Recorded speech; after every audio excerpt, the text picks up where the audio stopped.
Chapter 8. Mina Murray's Journal.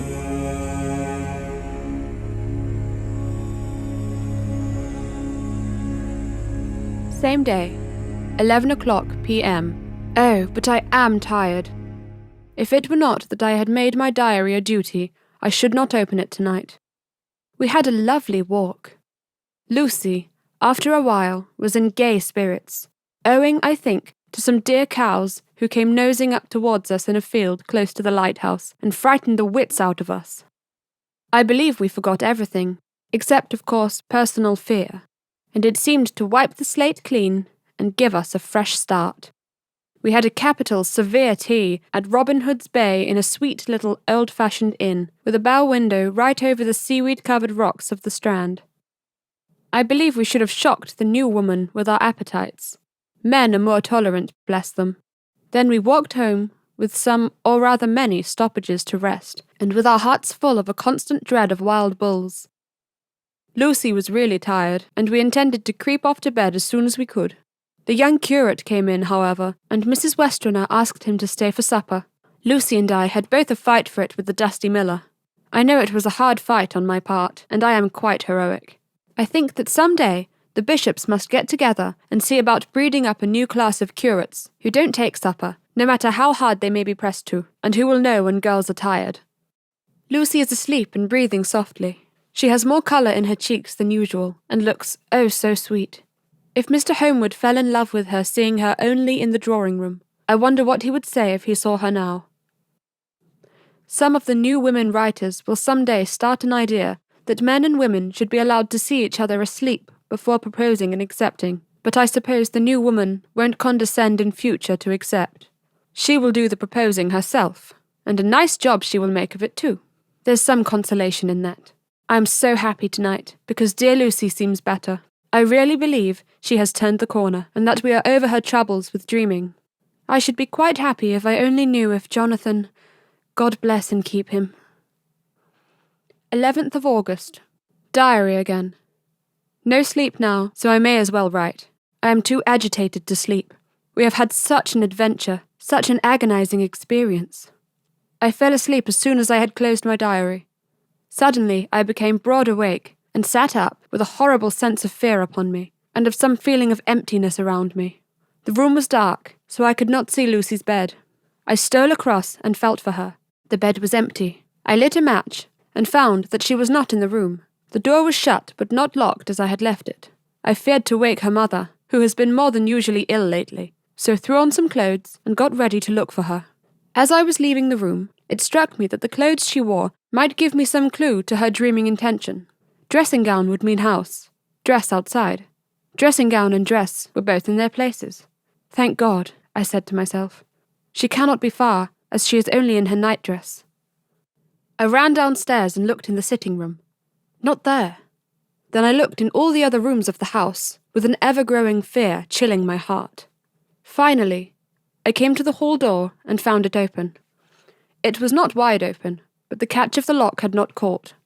The people of the house are careful to lock the door every night, so I feared that Lucy must have gone out as she was. There was no time to think of what might happen. A vague, overmastering fear obscured all details. I took a big, heavy shawl and ran out. The clock was striking 1 as I was in the crescent, and there was not a soul in sight. I ran along the north terrace, but could see no sign of the white figure which I expected.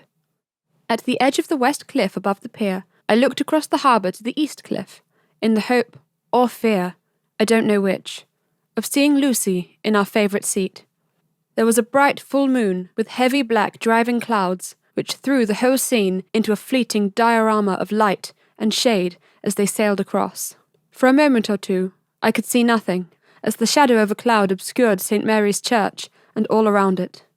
Then as the cloud passed, I could see the ruins of the abbey coming into view, and as the edge of a narrow band of light as sharp as a sword cut moved along, the church and churchyard became gradually visible. Whatever my expectation was, it was not disappointment, for there, in our favourite seat, the silver light of the moon struck a half-reclining figure, snowy white. The coming of the cloud was too quick for me to see much, for a shadow shut down on light almost immediately. but it seemed to me as though something dark stood behind the seat where the white figure shone, and bent over it. What it was, whether man or beast, I could not tell. I did not wait to catch another glance, but flew down the steep steps to the pier and along by the fish market to the bridge, which was the only way to reach the east cliff. The town seemed as dead, for not a soul did I see. I rejoiced that it was so, for I wanted no witness of poor Lucy's condition. The time and distance seemed endless, and my knees trembled and my breath came laboured as I toiled up the endless steps to the abbey. I must have gone fast, and yet it seemed to me as if my feet were weighted with lead, and as though every joint in my body were rusty. When I got almost to the top, I could see the seat and the white figure, for I was now close enough to distinguish it, even through the spells of shadow. There was undoubtedly something, long and black, bending over the half-reclining white figure. I called in fright, "Lucy! Lucy!" and something raised a head, and from where I was, I could see a white face and red, gleaming eyes. Lucy did not answer, and I ran on to the entrance of the churchyard. As I entered, the church was between me and the seat, and for a minute or so, I lost sight of her. When I came in view again, the cloud had passed, and the moonlight struck so brilliantly that I could see Lucy half reclining, with her head lying over the back of the seat. She was quite alone, and there was not a sign of any living thing about. When I bent over her, I could see that she was still asleep. Her lips were parted, and she was breathing, not softly as usual with her, but in long, heavy gasps, as though striving to get her lungs full at every breath. As I came close, she put up her hand in her sleep and pulled the collar of her nightdress close around her, as though she felt cold. I flung the warm shawl over her and drew the edges tight around her neck, for I dreaded lest she should get some deadly chill from the night air, unclad as she was. I feared to wake her all at once, so, in order to have my hands free to help her, I fastened the shawl around her throat with a big safety pin. But I must have been clumsy in my anxiety, and pinched or pricked her with it, for by and by, when her breathing became quieter, she put her hand to her throat again and moaned. When I had her carefully wrapped up, I put my shoes on her feet, and then began very gently to wake her. At first, she did not respond, but gradually she became more and more uneasy in her sleep, moaning and sighing occasionally. At last, as time was passing fast, and for many other reasons, I wished to get her home at once. I shook her forcibly, till finally she opened her eyes and awoke. She did not seem surprised to see me, as, of course, she did not realize all at once where she was. Lucy always wakes prettily, and even at such a time, when her body must have been chilled with cold, and her mind somewhat appalled at waking unclad in a churchyard at night, she did not lose her grace. She trembled a little, and clung to me. When I told her to come at once with me home, she rose without a word, with the obedience of a child. As we passed along, the gravel hurt my feet, and Lucy noticed me wince. She stopped, and wanted to insist upon my taking my shoes, but I would not. However, when we got to the pathway outside the churchyard, where there was a puddle of water remaining from the storm, I daubed my feet with mud, using each foot in turn on the other, so that as we went home, no one, in case we should meet anyone, would notice my bare feet. Fortune favoured us, and we got home without meeting a soul. Once we saw a man, who seemed not quite sober, passing along a street in front of us, but we hid in a door till he had disappeared up an opening such as there are here. Steep little closes, or wynds, as they call them in Scotland. My heart beat so loud all the time sometimes I thought I should faint. I was filled with anxiety about Lucy, not only for her health, lest she should suffer from the exposure, but for her reputation in case the story should get wind. When we got in, and had washed our feet, and had said a prayer of thankfulness together, I tucked her into bed. Before falling asleep she asked, even implored, me not to say a word to anyone, even her mother, about her sleepwalking adventure. I hesitated at first, to promise, but on thinking of the state of her mother's health, and how the knowledge of such a thing would fret her, and think too of how such a story might become distorted, nay, infallibly would, in case it should leak out, I thought it wiser to do so. I hope I did right. I have locked the door, and the key is tied to my wrist, so perhaps I shall not be again disturbed. Lucy is sleeping soundly. The reflex of the dawn is high and far over the sea. Same day, noon. All goes well. Lucy slept till I woke her, and seemed not to have even changed her side. The adventure of the night does not seem to have harmed her. On the contrary, it has benefited her, for she looks better this morning than she has done in weeks. I was sorry to notice that my clumsiness with the safety pin hurt her. Indeed, it might have been serious, for the skin of her throat was pierced. I must have pinched up a piece of loose skin and have transfixed it, for there were 2 little red points like pinpricks, and on the band of her nightdress was a drop of blood. When I apologized and was concerned about it, she laughed and petted me and said she did not even feel it. Fortunately, it cannot leave a scar, as it is so tiny. Same day. Night. We passed a happy day. The air was clear and the sun bright, and there was a cool breeze. We took our lunch to Mulgrove Woods, Mrs. Westenra driving by the road and Lucy and I walking by the cliff path and joining her at the gate. I felt a little sad myself, for I could not but feel how absolutely happy it would have been had Jonathan been with me. But there, I must only be patient. In the evening we strolled in the casino terrace and heard some good music by Spoor and Mackenzie, and went to bed early. Lucy seems more restful than she has been for some time, and fell asleep at once. I shall lock the door and secure the key the same as before, though I do not expect any trouble tonight. 12th of August.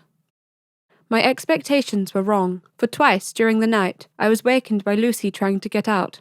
She seemed, even in her sleep, to be a little impatient at finding the door shut, and went back to bed under a sort of protest. I woke with the dawn, and heard the birds chirping outside the window. Lucy woke too, and I was glad to see was even better than on the previous morning. All her old gaiety of manner seemed to have come back, and she came and snuggled in beside me and told me all about Arthur. I told her how anxious I was about Jonathan, and then she tried to comfort me. Well, she succeeded somewhat, for, though sympathy can't alter facts, it can make them more bearable. August 13th. Another quiet day, and to bed with the key on my wrist as before. Again I woke in the night, and found Lucy sitting up in bed, still asleep, pointing to the window. I got up quietly, and pulling aside the blind, looked out. It was brilliant moonlight, and the soft effect of the light over the sea and sky, merged together in one great silent mystery, was beautiful beyond words.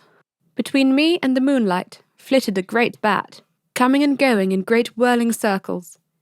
Once or twice it came quite close, but was, I suppose, frightened at seeing me, and flitted away across the harbour towards the Abbey. When I came back from the window, Lucy had lain down again, and was sleeping peacefully. She did not stir again all night. August 14th. On the East Cliff, reading and writing all day. Lucy seems to have become as much in love with the spot as I am, and it is hard to get her away from it when it is time to come home for lunch or tea or dinner. This afternoon she made a funny remark. We were coming home for dinner and had come to the top of the steps, up from the West Pier, and stopped to look at the view as we generally do. The setting sun, low down in the sky, was just dropping behind Kettle Ness. The red light was thrown over on the East Cliff and the old Abbey, and seemed to bathe everything in a beautiful rosy glow. We were silent for a while, and suddenly Lucy murmured as if to herself, "His red eyes again. They are just the same." It was such an odd expression, coming apropos of nothing, that it quite startled me. I slewed round a little, so as to see Lucy well without seeming to stare at her, and saw that she was in a half-dreamy state, with an odd look on her face that I could not quite make out, so I said nothing, but followed her eyes. She appeared to be looking over at our own seat, whereon was a dark figure seated alone. I was quite a little startled myself, for it seemed for an instant as if the stranger had great eyes like burning flames, but a second look dispelled the illusion. The red sunlight was shining on the windows of St. Mary's Church behind our seat, and as the sun dipped, there was just sufficient change in the refraction and reflection to make it appear as if the light moved.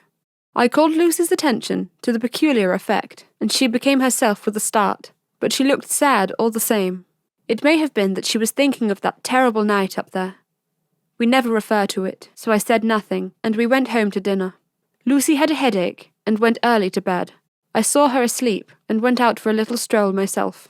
I walked along the cliffs to the westward, and was full of sweet sadness, for I was thinking of Jonathan. When coming home, it was then bright moonlight, so bright that though the front of our part of the crescent was in shadow, everything could be well seen. I threw a glance up at our window, and saw Lucy's head leaning out. I opened my handkerchief and waved it.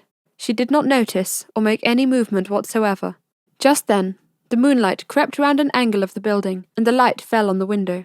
There, distinctly, was Lucy, with her head, lying up against the side of the windowsill, and her eyes shut. She was fast asleep, and by her, seated on the windowsill, was something that looked like a good-sized bird.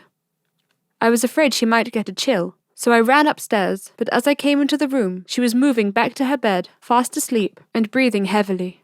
She was holding her hand to her throat, as though to protect it from the cold. I did not wake her, but tucked her up warmly.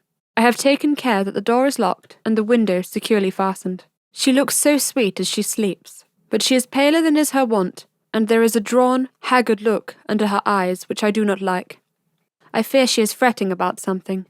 I wish I could find out what it is. August 15th. Rose later than usual. Lucy was languid and tired, and slept on after we had been called. We had a happy surprise at breakfast. Arthur's father is better, and wants the marriage to come off soon. Lucy is full of quiet joy, and her mother is glad and sorry at once. Later on in the day, she told me the cause. She is grieved to lose Lucy as her very own, but she is rejoiced that she is soon to have someone to protect her. Poor dear, sweet lady. She confided to me that she has got her death warrant. She has not told Lucy, and made me promise secrecy. Her doctor told her that within a few months, at most, she must die, for her heart is weakening. At any time, even now, a sudden shock would be almost sure to kill her. Ah, we were wise to keep from her the affair of the dreadful night of Lucy's sleepwalking. 17th of August. No diary for 2 whole days. I have not had the heart to write. Some sort of shadowy pall seems to be coming over our happiness. No news from Jonathan, and Lucy seems to be growing weaker, whilst her mother's hours are numbering to a close. I do not understand Lucy's fading away as she is doing. She eats well, and sleeps well, and enjoys the fresh air, but all the time the roses in her cheeks are fading, and she gets weaker and more languid day by day. At night I hear her gasping as if for air. I keep the key of our door always fastened to my wrist at night, but she gets up and walks about the room and sits at the open window. Last night, I found her leaning out when I woke up, and when I tried to wake her, I could not. She was in a faint. When I managed to restore her, she was weak as water, and cried silently between long, painful struggles for breath. When I asked her how she came to be at the window, she shook her head and turned away. I trust her feeling ill may not be from that unlucky prick of the safety pin. I looked at her throat just now as she lay asleep, and the tiny wounds seem not to have healed. They are still open, and, if anything, larger than before, and the edges of them are faintly white. They are like little white dots, with red centres. Unless they heal within a day or two, I shall insist on the doctor seeing about them. Letter. Samuel F. Billington and Son, Solicitors, Whitby, to Messrs. Carter, Peterson and Co., London. 17th of August. Dear Sirs, herewith please receive invoice of goods sent by Great Northern Railway. Same are to be delivered at Carfax near Purfleet, immediately on receipt at Goods Station, King's Cross. The house is at present empty, but enclosed please find the keys, all of which are labelled. You will please deposit the boxes, 50 in number, from the consignment in the partially ruined building forming part of the house marked A on rough diagrams enclosed. Your agent will easily recognise the locality as it is the ancient chapel of the mansion. The goods leave by train at 9:30 tonight and will be due at King's Cross at 4:30 tomorrow afternoon, as our client wishes the delivery to be made as soon as possible. We shall be obliged by having your teams ready at King's Cross at the time named and forthwith conveying the goods to destination. In order to obviate any delays possible through any routine requirements as to payment in your departments, we enclose cheque herewith for £10, receipt of which please acknowledge. Should the charge be less than this amount, you can return the balance. If greater, we shall at once send cheque for difference on hearing from you. You are to leave the keys on coming away in the main hall of the house, where the proprietor may get them on his entry into the house by means of his duplicate key. Pray do not take us as exceeding the bounds of business courtesy by pressing you in all ways to use the utmost expedition. We are, dear sirs, faithfully yours, Samuel F. Billington and Son. Letter. Messrs. Carter, Peterson and Co., London, to Messrs. Billington and Son, Whitby. 21st August. Dear Sirs, we beg to acknowledge £10 received and to return cheque of £1 17 sterling 9 amount of overplus, as shown in receipted account herewith. Goods are delivered in exact accordance with instructions, and keys left in parcel in main hall as directed. We are, dear sirs, yours respectfully, Bro Carter, Patterson and Co. Mina Murray's Journal. August 18th. I am happy today, and write sitting on the seat in the churchyard. Lucy is ever so much better. Last night she slept well all night, and did not disturb me once. The roses seem coming back already to her cheeks, though she is still sadly pale and wan-looking. If she were in any way anemic, I could understand it. But she is not. She is in gay spirits, and full of life and cheerfulness. All the morbid reticence seems to have passed from her, and she has just reminded me, as if I needed any reminding, of that night, and that it was here, on this very seat, I found her asleep. As she told me, she tapped playfully with the heel of her boot on the stone slab, and said, My poor little feet didn't make much noise then. I dare say poor old Mr. Swales would have told me that it was because I didn't want to wake up Geordie. As she was in such a communicative humour, I asked her if she had dreamed at all that night.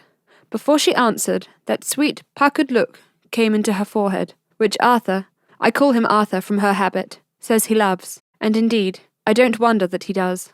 Then she went on, in a half-dreaming kind of way, as if trying to recall it to herself. I didn't quite dream, but it all seemed to be real. I only wanted to be here, in this spot. I don't know why, for I was afraid of something. I don't know what. I remember, though, I suppose I was asleep, passing through the streets and over the bridge. A fish leaped as I went by, and I leaned over to look at it, and I heard a lot of dogs howling. The whole town seemed as if it must be full of dogs, all howling at once, as I went up the steps. Then I had a vague memory of something long and dark, with red eyes, just as we saw in the sunset, and something very sweet and very bitter all around me at once. And then I seemed sinking into deep green water, and there was a singing in my ears as I have heard there is to drowning men, and then everything seemed passing away from me. My soul seemed to go out from my body and float about the air.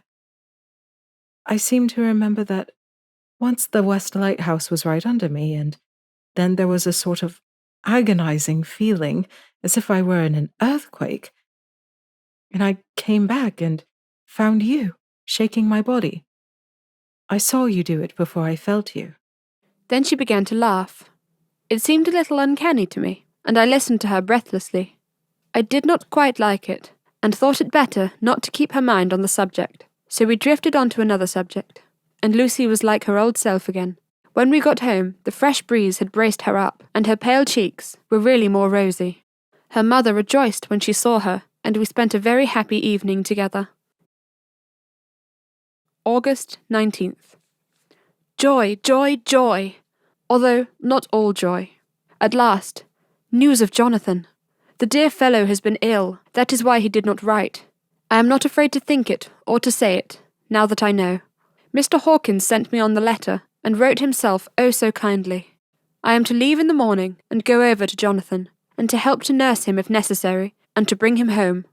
Mr. Hawkins says it would not be a bad thing if we were to be married out there. I have cried over the good sister's letter till I can feel it wet against my bosom, where it lies. It is of Jonathan, and must be near my heart, for he is in my heart. My journey is all mapped out, and my luggage ready. I am only taking one change of dress. Lucy will bring my trunk to London, and keep it till I send for it may be that I must write no more. I must keep it to say to Jonathan, my husband. The letter that he has seen and touched must comfort me till we meet. Letter. Sister Agatha, Hospital of St. Joseph and St. Mary, Budapest, to Miss Wilhelmina Murray. 12th August. Dear Madam, I write by desire of Mr. Jonathan Harker, who is himself not strong enough to write, though progressing well, thanks to God and St. Joseph and St. Mary. He has been under our care for nearly 6 weeks, suffering from a violent brain fever. He wishes me to convey his love, and to say that by this post I write for him to Mr. Peter Hawkins, Exeter, to say, with his dutiful respects, that he is sorry for his delay, and all of his work is completed. He will require some few weeks' rest in our sanatorium in the hills, but will then return. He wishes me to say that he has not sufficient money with him, and that he would like to pay for his staying here so that others who need shall not be wanting for help. Believe me, yours with sympathy and all blessings, Sister Agatha. P.S. My patient being asleep, I open this to let you know something more. He has told me all about you, and that you are shortly to be his wife. All blessings to you both. He has had some fearful shock, so says our doctor, and in his delirium his ravings have been dreadful, of wolves and poison and blood, of ghosts and demons, and I fear to say what. Be careful of him always, that there may be nothing to excite him of this kind for a long time to come.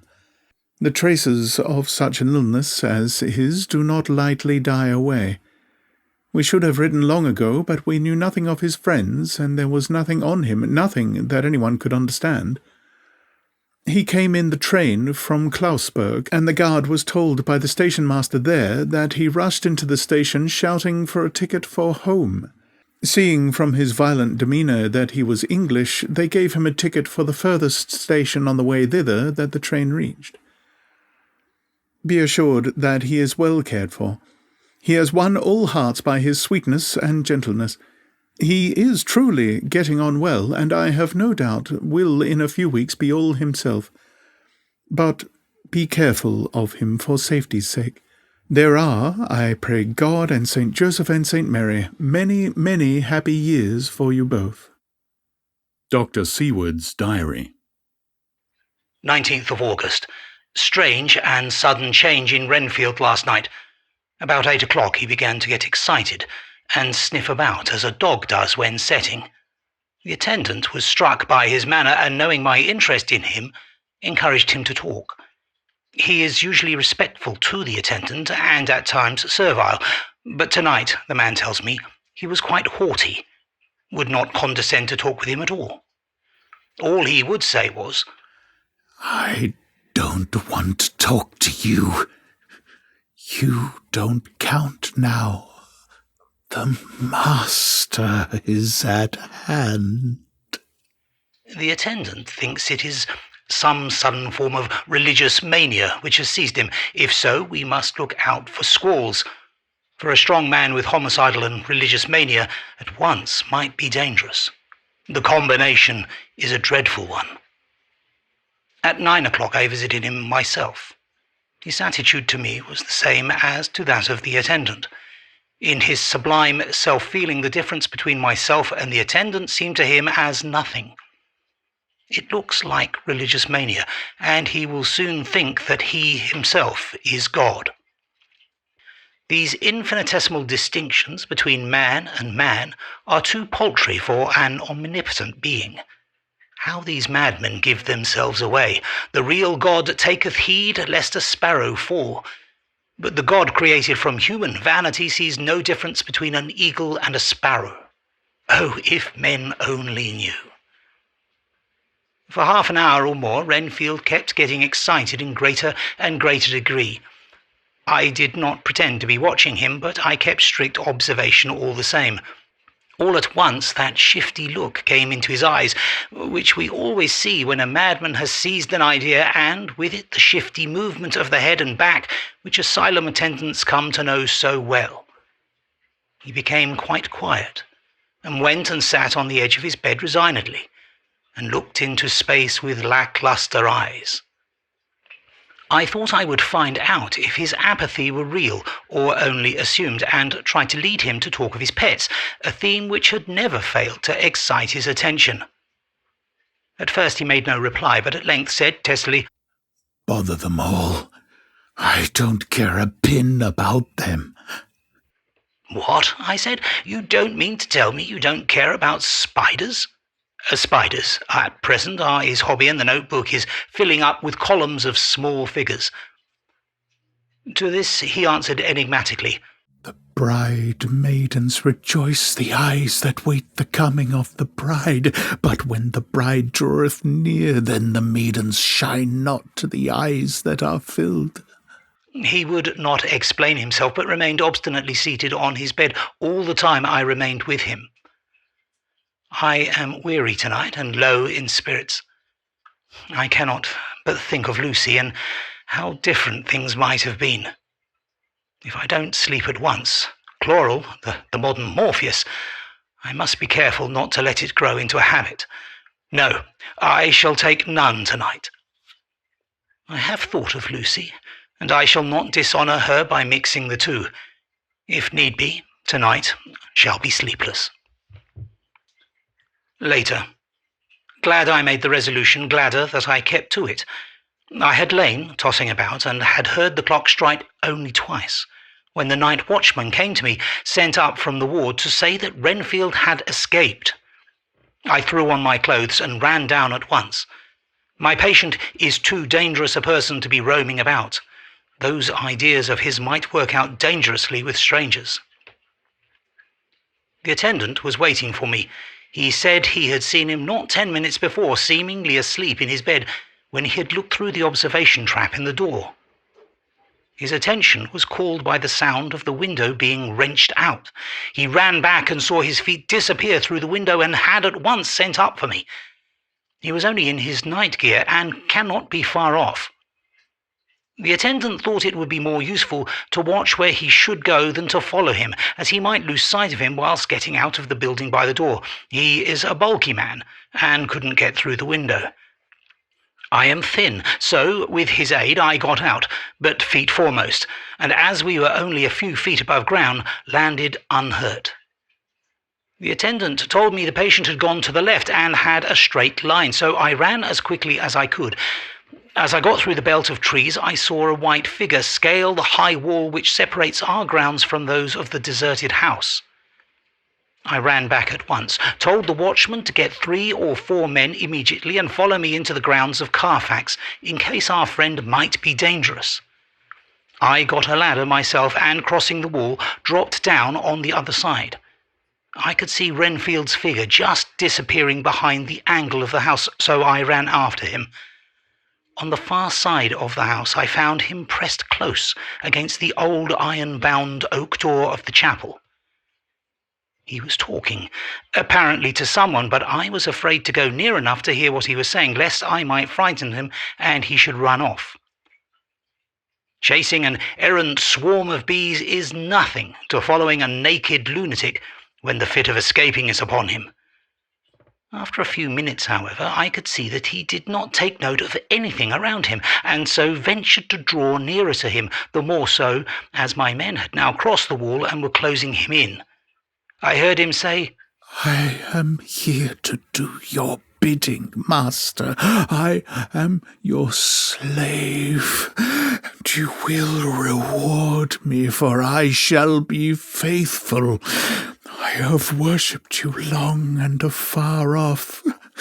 Now that you are near, I await your commands, and you will not pass me by, will you, dear master, in your distribution of good things?" He is a selfish old beggar, anyhow.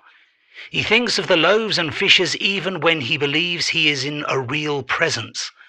His manias make a startling combination. When we closed in on him, he fought like a tiger. He is immensely strong, for he was more like a wild beast than a man. I never saw such a lunatic in such a paroxysm of rage before, but I hope I shall not again. It is a mercy that we have found out his strength and his danger in good time. With strength and determination like his, he might have done wild work before he was caged. He is safe now, at any rate. Jack Shepherd himself couldn't get free from the strait waistcoat that keeps him restrained, and he's chained to the wall in the padded room. His cries are at times awful, but the silences that follow are more deadly still, for he means murder in every turn and movement. Just now he spoke coherent words for the first time. "I shall be patient, master. It is coming. Coming. So I took the hint and came to. I was too excited to sleep, but this diary has quieted me, and I feel I shall get some sleep tonight.